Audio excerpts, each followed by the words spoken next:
Welcome back. It is the Morning Crossfire on 92.3 Nigeria Info. This is the Morning Crossfire on 92.3 Nigeria Info. Yes, indeed it is. Our conversation for this morning is about a trend that you're very likely aware of. It's not breaking news. It's not something you would discover today. What might be different might just be the figures, the data, the number. It is something that I'm not quite sure, but it might just be addressed as a pandemic. It is how quickly Nigeria is losing doctors to other countries, particularly the United Kingdom. My country is said to have lost 6,221 doctors to the United Kingdom in the last 6 years. This is according to the International College of Surgeons, Nigeria section. It said this in an annual general meeting and scientific conference in Lagos. The president of the college, Professor Akanimo Esiet, said in a statement, the Japa phenomenon has drastically reduced the healthcare workforce. He said it is now difficult for over 40 million Nigerians to see a doctor, as a patient-to-doctor ratio has risen sharply. I'm hoping this morning I'll be able to speak with you about how easy it has been for you to see a doctor. But to put this in perspective, now again, as I've said, we've had this conversation countless times, so it's not new. It's also not news. But data, 6,222 doctors to just the UK. I'm sure you know that we export doctors to other countries as well in the last 6 years. This means that we'll have lost approximately 1,000 doctors every year. And if you want to break it down, it also means that we lose over 10 doctors every week. That right there is disturbing. But I'm not in position to answer the questions. My job is to ask the questions. My guest is Professor Kingsley E. Douglas. He's a professor, consultant, and public health physician. He joins me this morning to tell us what's happening in his industry. Good morning, Prof. Good morning, sir. Thank you very much for having me, as usual. It's always a pleasure. And the last 3 times we have spoken on radio, it always is because something in your industry is is not working well. So I apologize that I call you when there are problems. Yeah. But thank you for joining us. Thank you. With the figures, have we gotten to the point where we can declare this a state of emergency, or are we still in safe space?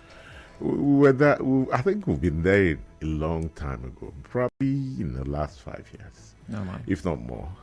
You know, if you look at a situation where a member of the Senate or House of Rep had to actually push for a law to force people, it's out of desperation. Out of desperation, in there. And you won't blame them. You won't blame them. I'm not justifying it.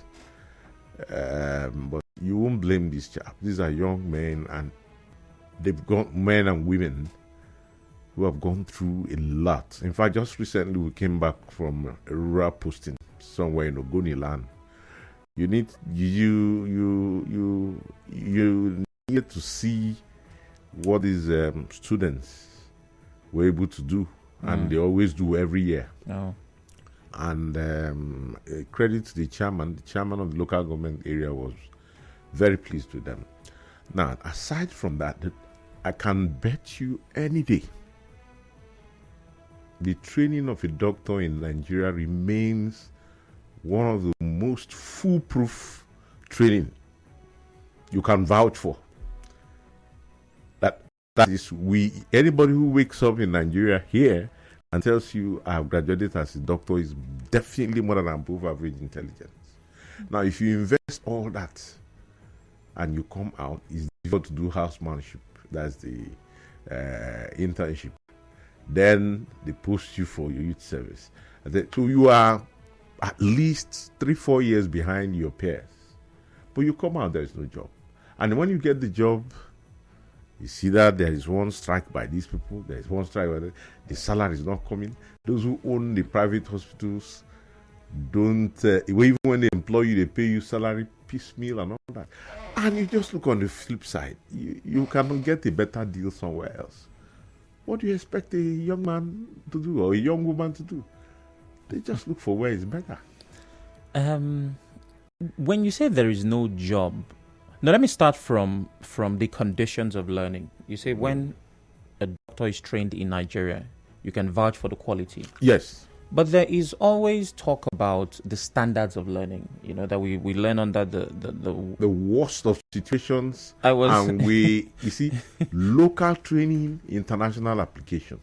I was going to say the worst, but, I held myself back. Maybe not the worst, but we learn under really harsh conditions. Yes. I can tell you, a typical doctor can actually carry out a wet prep, can actually do a thick and thin blood film for malaria in faraway Kedar with basic microscope.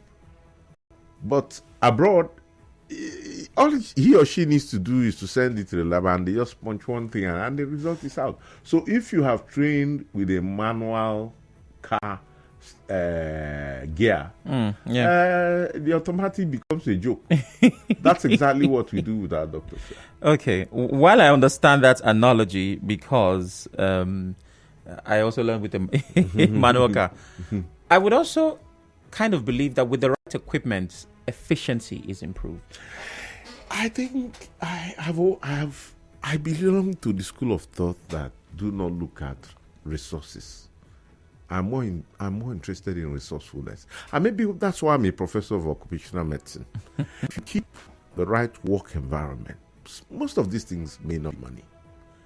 But the right work environment, the right incentive to do that job, okay, and of course the general living area to do that job. I'll give you an example. When I was in medical school, resident doctors had where to stay in the hospital, in the old UPTH. They had where to stay. When I was in medical school, resident doctors didn't need to pay transport to, and they had one small car loan scheme where they could afford to buy things like Volkswagen and all that, that they pay up through time, through their residency. And you understand? Nobody's giving them money. But you have free house, and you have a car loan that you pay for. The things you're supposed to pay for. Beautiful. And the salary is still within the national average. Now, when they go to work, because there are so many, you don't find one man doing a 14-hour shift. You would have heard the story at one time that somebody even collapsed in one of these hospitals because of that. Then the teachers were there. They were dedicated. The syndrome of having to... We even had at some point in this country where the Saudi dynasty used to come to UI for treatment. I remember that. It was that good. It was not because they were paying the doctors fantastic. It was the conditions of service. And those conditions of service are basically social safety net. Provide it. Make sure and give them what to work. Now that's where you now move up to give me what to work with. You look at the doctor, he buys his own gloves and puts in his pocket so that he can sight a line or take blood for tests. You look for a wet swap, you're not finding. You look for gauze to do this. And even a drip stand is difficult to find. Okay, assuming those things you find, there's no power. There's no power. I have had a situation where in a hospital, I don't want to name names now, where the relatives of the person had to bring generator from home, fuel it, connect it to the theater, and had that surgery done after paying surgical fees. It's that bad. Then you begin to wonder. You get people promoted. 2-3 years down the line, you've not started paying their new for the new position, and if they are arrears, you've not paid them. These are people you expect to take risk to hold on to people with bloodborne diseases. Okay. Now, Professor Kingsley, we are suffering the brain drain. The UK is enjoying the brain gain. They're actually calling it honest poaching now. That's what they call it, honest poaching. As long as the word poaching is there, there's something about it that feels evil. Exactly. So, the WHO doctor to patient ratio, Yes, is 1 doctor to 600 patients. I agree with you. If we are losing 1,000 doctors every year to the UK, that doesn't have up to 100 million people, Yes. have they not exceeded their doctor to patient ratio? No. Which should make them not poach anymore. No, in fact, if they get there, they will even want it to be 1 doctor to 2 persons. And that's because they value health. They value it. It's about what you value. I just heard yesterday that a couple of guys who will shout, all those who say nay, aye, that they will increase their salaries by 114%. And somebody was actually justifying it on TV yesterday because he works with the revenue mobilization. Whereas, you've increased fuel price, you have not talked about the minimum wage, and you are talking about people who are already billionaires, and you are increasing what they are earning by 114%. And you think the doctor sits there and watches you, the lawyer sits there and watches you. He has an opportunity to go somewhere he has. Okay, let's even leave the remuneration. You know how difficult it is if you're on call. At least I can speak for UPTH, at least my own. People come for night duty in UPTH between about 6 or 7 o'clock to beat the danger of being kidnapped, the danger of getting into harm's way. If they come when the night shift should start between 9 and 10 o'clock in the night. There was a time in this state, in this same hospital, where there were cars dedicated to pick, they call duty doctor. And I can tell you they are there, but I am not sure the chief medical director will run that risk of sending out a vehicle to go and pick somebody by 10. I'm not sure he will want to do that. It's there, but the security is not there. So you find somebody comes to work by 6, takes over by 7, and is there till that's 12 hours. 12 hours. Law of deviation return will definitely set in. So you see that the problem is from everywhere. Everywhere. And this guy is just 28, or the lady is 28, 29, 30. The world is just in front of him or her. And you ask him to stay here, where snake swallows money and nobody says anything. Professor Kingsley, he will look for a way to go. I always use this as the safety net whenever you're reeling out these problems. Yes. The Hippocratic Oath. Oh, yes. It is an oath to save life. Oh, yes. And I can tell you, those who have left have also left to save life. No. Save local lives, please. No. You see, Nigerian lives matter. Even in an aircraft, they tell you to wear a nose mask first before you put it for the child. We will continue on this. We do have to take a break. Coming up next, I'll be asking, how accessible is a doctor to you? If we're losing, according to these stats, 1,000 a year, have you had some difficulty gaining access to a doctor? Please stay with us.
In Crossfire 92.3 Nigeria Info. I'm Sam Oracle Chinedu. Nigeria has lost over 6,000 doctors to the UK in the last 6 years. The president of the college, that's Nigeria section of International College of Surgeons, Professor Akanimo Esiet, made a statement that the Japa phenomenon has drastically reduced the healthcare workforce. And that's approximately 1,000 doctors a year and over 10 doctors every week. I have Professor Kingsley E. Douglas, a consultant and public health physician, in the studio with me, giving me the grim reality. And of course, at some point, we'll get to the solutions. Before we get back, I'd like to hear from you. Now, the president of the college has said that Nigerians' access to seeing a doctor has gotten more difficult. Over 40 million Nigerians find it difficult to see a doctor because they are in desperate short supply. I'd like to hear from you. Have you had that experience? The numbers to call are 0817 923 0002. 0817 923 0003. WhatsApp is 080 903 06416. We are live on Facebook and Twitter. That means you can watch as you listen. It is at Nigeria Info PH. Please turn off your radio as you call us. It is extremely important. I'll be speaking to Christopher shortly. But I also like to know how this impacts on the rural communities, because if we have those problems right here at the city center, I imagine it might be multiplied. But Christopher from Transamadi, good morning. Good morning. Good morning. Yeah. I want to contribute opinion to the issue we are discussing this morning. It's true that it seems to be a problem, but the good news is that we have cause to thank God. Why? If these 6,000 doctors had not left, where would have been opportunities when the government, the private sector has no capacity to create employment? So we should be thanking God, because one thing about us Nigerians is that wherever we go, remember our roots. These are people that will be sending funds, so not just supporting their immediate family, that will impact on the economy. So we should not be complaining. Christopher? But we should learn and appreciate the fact that it's a pointer that we have capacity to training quality doctors. Okay. And build on that instead of complaining. Can I ask you a question? Hello, hold on. I have a question for you. Hello? Yeah. What do you do for a living? I'm still with you. What do you do for a living? I said we should not be complaining unnecessarily. No. I understand. The fact that we have capacity to training. I get you. Hold on, Christopher. And these are doctors that will be contributing to their immediate family. Hello, Christopher. Hello. Can you hear me? Hello? Yes, I'm still with you. Yes, I said, what do you do for a living? What is your job? What do I do? Yes. I'm a graduate. I'm into my business. Okay. What kind of business? I'm into woodwork. Okay. Now, Christopher. And also industrial cleaning. Okay. Now, imagine that the material you need to work effectively in your business. Maybe I call you later. Oh my. Okay. So he said it's a reason to be thankful, and of course he had a perspective. Those that have left have created room for others to be doctors, and another important factor is possible he's a beneficiary. The ones that have left will send money down to us here in Nigeria. But the problem with that is, even before the doctors left, we had not met our doctor-patient ratio. No. You know? I think I won't assume he doesn't even... he probably, his understanding of what we are discussing is from another prism. Secondly, I think Nigeria is one of the countries that disturb the Almighty God the most. We pray for things we don't need to pray for. We blame everything on the devil. God is this. You say God of Israel, come and save us. Israelis, about 5 million people have, although they've not accepted that, but they have a nuclear arsenal. They protect themselves. The God of the people you are praying to come and save you are actually developing themselves to defend themselves. So there is this complete disconnect the typical Nigerian has. be it of any religion, that he thinks that his problems will be solved from one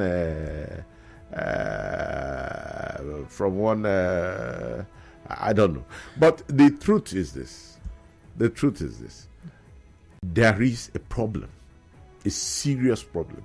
There are preventable deaths. This is a country that has between 60 and 65% of its population less than 30. These are people, and you have a workforce that you need to keep that population alive, living in droves, and people are smiling. And it is, I get ashamed when people openly tell me, I just got to space this thing now, I've just booked this thing in India, let me go and treat myself there. It gets me infuriated. Let me take this call. Okonkwo calls from Rumokuta. Good morning, Okonkwo. Good morning, Bro Samuel. Good morning. Please go ahead. Yes, the medical doctors in Nigeria, they're supposed to be giving primary attention in their medical demands and medical lives. And the reason should have been because of their medical zeal and the professional determination to save lives in this country. You could hear what the doctor said there. No gauze, no hand gloves, no energy or life to carry out their medical services. And government keeps quiet to fight this. When will we get it correct? And when you look at the rate of death around us, is because they don't have all the necessary facilities and they are not being taken care of. When one's attention is distracted from what he does, he will not have the courage to do that service well. Let government think very well.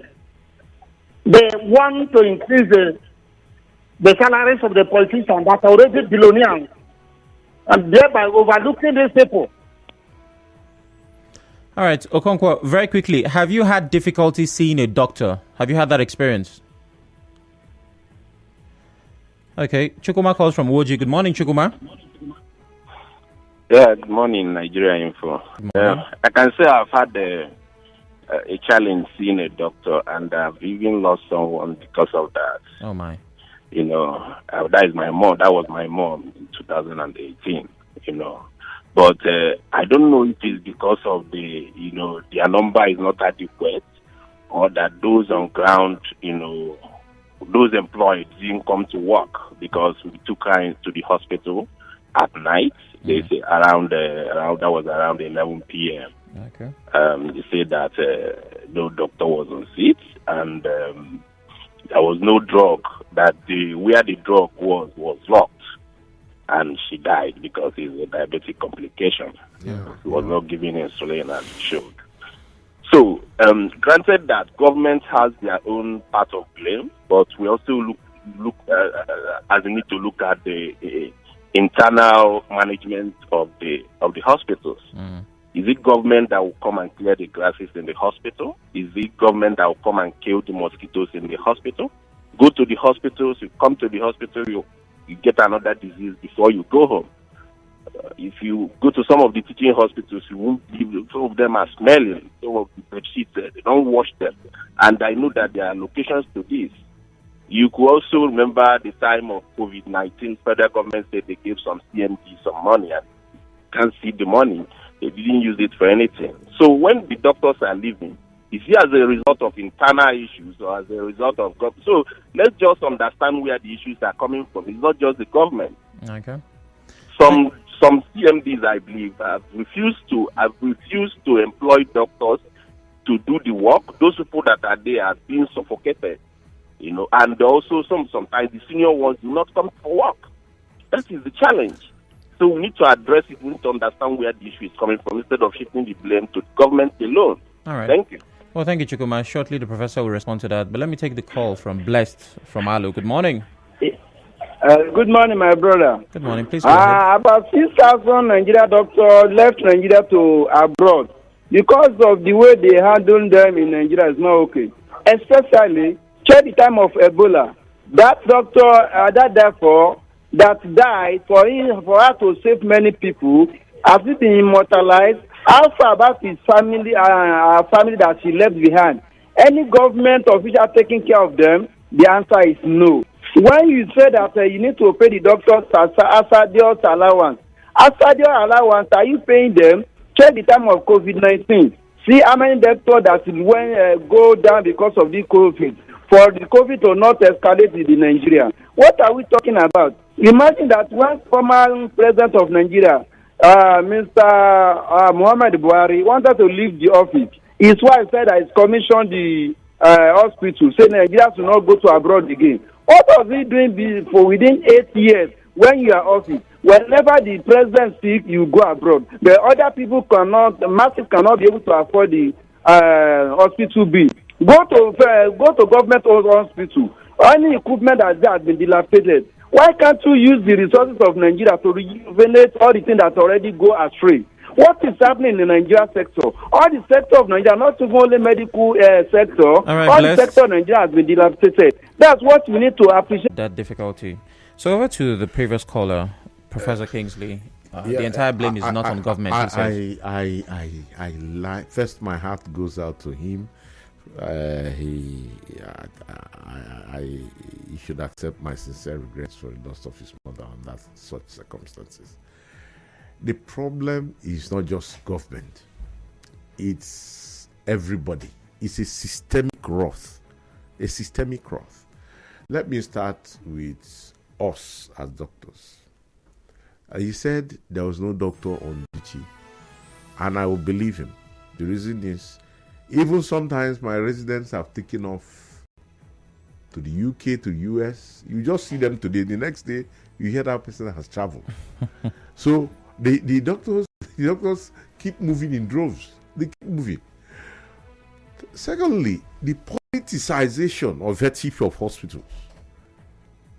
You see, you must be politically on ground to be made the head of a government hospital. I stand to be challenged, and I'm saying it boldly. And what does that create? Mediocrity and politics within the hospital. But there are good hands. We know ourselves. I, person sitting here, my colleagues can tell you what I can do and what I cannot do. The same, I can tell you what my colleague can do and what I can. But because the other man, the other woman has a longer leg, before you know it, how can you ask people to vote to make? Because the system understands that the leadership of the hospital should come from the members, from the workforce. They vote, and the person they have given to you, this is the man we think can run us and run the hospital, changes along the way. So the politicization makes it difficult for the doctor to actually, even for the head of the hospital to actually stand his or her ground to get votes allotted to the hospital. And don't forget, if you are a product of politics, you owe people something. True. And those things you owe them will make you not do certain things you need to do in the hospital. Grass cutting, like you said, clearing this, do this, because you have to service that fountain that brought you to power in the first place.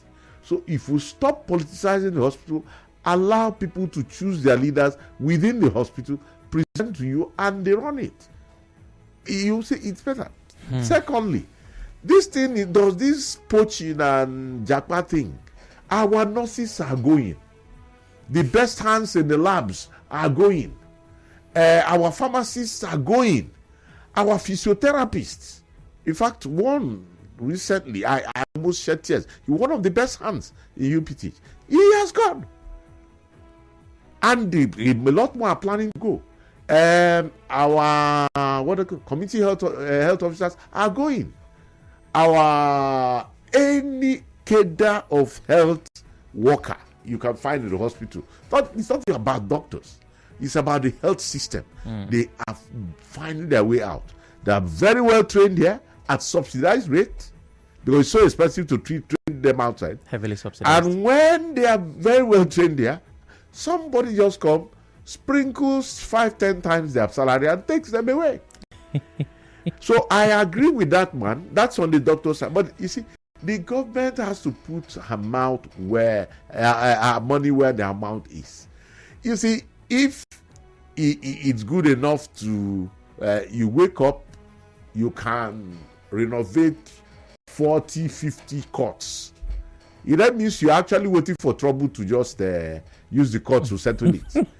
Use the same amount. No, there's another way. There's another way to look at that. No. I have to fight for my own side. I have to fight for. If you can build 50, then that means you're actually preparing for trouble. So there will be more trouble in those courts. Why not renovate and equip hospitals? Keep people there. Go to those good old general hospitals, Degema, Bori, and all that. They have accommodation for even doctors and nurses. What is happening with those things? To balance it out, Professor, for things to work well, the dispensation of justice is important. Yes. For a smooth running of things. Yes. I think somebody said Yendeba. I've not seen Ndeba for doctors. So the renovation, I've not seen Ndeba for doctors. Of course, might just be... And the medical workers. I don't speak for only doctors. Nurses, pharmacists, lab time, they are all suffering. I have the privilege of being here. Call a pharmacist to this place. They will reel down their problem. Call a lab scientist. The reagent is not there. Call a nurse. Oh, you see, one nurse to 50, 60 people. So it's not just about doctors. The healthcare system has a problem. Okay, we have messages. On WhatsApp, there's a primary health center in my place. It's more than 2 years now, and we don't have a doctor. We don't even have hope of any doctor to be posted to the health centers. Small drug shop and small quacks selling in some of them have become our doctors and nurses. Their shops are our new hospital. Mike from Thai. Sam, good morning. I've waited to see a doctor in a private hospital for 6 hours. I mean, not private visits, but normal hospital hours. The Prof is breaking it down in the realities we face in Nigeria. Anthony Obe from Bonny Island says. And good day. Some of the doctors that left never got any job, no employment of any sort. That's why a percentage left. And some needed a better career growth and competitive worldwide, but there are no equipment and infrastructure in the hospital to attain this. Triumph from Port Harcourt. My studio has been invaded. I will not turn on the mic of the invader. But before he speaks to me, very quickly, Doctor, what is the situation in the rural areas? If we're having these problems in Port Harcourt and the city centers, is it worse? Oh, it's even worse. It's even worse. In fact, the people who have taken over the rural areas are churches and traditional healers. Wow. Those are the people. And these people who carry medicine up and down. Traditional healers? Yes. And churches. So it's now the spiritual alternative. Yes. Yeah. The students will tell you. We just left there not quite 2 weeks ago. And the local government council chairman was so happy because these are final year students. They can pass for doctors. They ran the clinics, did a 2-day village to village health outreach. They were so happy because somebody has malaria. Rather than come to the hospital, there are 10 prayer warriors around the person. And they're praying. And the man's temperature is rising. Oh my goodness. And all that. If they don't go there, they know one man inside that is that will go to the bush to cut leaf and give to them. Look, the problem with this is that these people who have usurped leadership, with all due respect, go to these villages every weekend. All they do is to give them handouts. They see the dilapidated health centers. They see the health centers that have no doctors, no nurses, no pharmacists, no lab scientists. These people, they are a team. No doctor can work without any of them. And no lab scientist can work without a doctor. Okay. No, but the villages are even worse. They are worse. And I'm not going to call it a catastrophe. It already is. Okay, so the invader is Jude Omamegbe. He is right here. Good morning, Jude. Good morning, Jude. Professor, good morning. Good morning. I've been Thank outside. I've been having a fantastic time listening to you, and I felt so envious that Sam was able to get you to join us this morning. Now, a few weeks ago, I had a conversation similar to this with a colleague of mine, and there's one aspect of this conversation that he raised that I want to bring to you. I don't agree with it, but it is a very sensitive matter, and it has to do with why these doctors are leaving. Now, you mentioned a few moments ago that the healthcare sector, particularly medicine, right, for doctors, is heavily subsidized. They are well trained, the government by and large. And then this person I spoke to asked, what exactly is the spirit of nationalism? Why would anybody who decides to toe this path, talking about the healthcare path, it's different from an engineer, it's different from an accountant whose sole priority is meant to make money. But the healthcare professional's primary aim, the Hippocratic Oath, first do no harm. So why would that person or those persons decide that now that I've taken this oath, the harm I want to cause is not going to be as important as my tummy? I explained to this person that doctors need rice, need beans, need to take their children to school. But he kept insisting that for the fact that this government has taken care of doctors for the past 3 or 4 decades at a subsidized rate, they should. And as a matter of must, they owe a nationalistic obligation to not leave this country until they do some form of service. Yeah, you see, the subsidy for training them has not worked in the last 20 years. And that is also why the doctors are always going on strike. That thing has to, we have to rethink that strategy. Secondly, part of this game where they said they're giving people students loan, it's a backdoor approach to increase school fees. It will happen. The idea is to feed the system that trains those people. Subsidy was a thing. I'll tell you that at some point they were paying nurses to go to school because we didn't have enough of them. But today, nobody pays nurses to do so. In fact, they are weeding off all the school of nursing. You now have to attend the university to get a BSc in nursing. So the other time, it's expensive. It's expensive. 5-year program. I teach them. At least I teach them in year 3. It's expensive. Very soon it will hit. Reality will hit the other. Look, when these people come with their loan thing, we know what has happened in US with this loan and all that. They're just laying the foundation to strike with fees, because that is the only way they can meet the obvious needs of those who are training. Now let's come to the doctor's own. You need to be alive to do good. You need to be alive to do good. Oh, bad. It's a survival thing. It's a survival thing. You call yourself a doctor and you're telling somebody, please take fruit, take vegetable, take this, and you can't afford it. How can you preach what you can't practice? How can you? And let me tell you, the worst thing that can happen to a human being is information. When you have information that this is how life should be, and you can't meet up that level of that standard of living, you die slowly. It's better you didn't know at all. And the doctor knows what it takes to live well. What you can tell me is I don't have the money to do so. Professor. But I know where they sell good cars. I know where they sell good food. I know where they sell all these things. The politicians are only learning. Time is not a luxury we can afford, unfortunately. They're only learning. Unfortunately. I can show them where they sell these things. This is the last message we'll take on WhatsApp, and it just came. It says, "Good morning, Sam. I'm a nurse, and I'm planning on moving next year." Oh. I want to say, please don't move, but I know that it's not going to do anything. Finally, Professor Kingsley, because it's important that we reel out solutions. What must we do to reverse this trend? We all have to start smelling the coffee. For me, I like the removal of fuel subsidy. For me, it's long overdue. Now, what you get out of that, plow some into salaries, plow some into health, plow some into education, plow some into real infrastructure, not political infrastructure, real infrastructure. Then plow some into training and watch whether these doctors, and the annoying part, the doctors these people go to meet outside are the same young boys and young girls that left here. All right. Well, thank you very much, Professor pass Kingsley, from for your time. This is as much as we can take. It's been a swell time on the Morning Crossfire this morning. Well, Jude is here. He's taking over. And I'm certain you will also have fun on Hello Port Hackett. Please connect with us at Nigeria Info PH on all platforms, with me at Sparkling Oracle, or simply search for Sam Oracle Chinedu. Have yourself a truly terrific Thursday.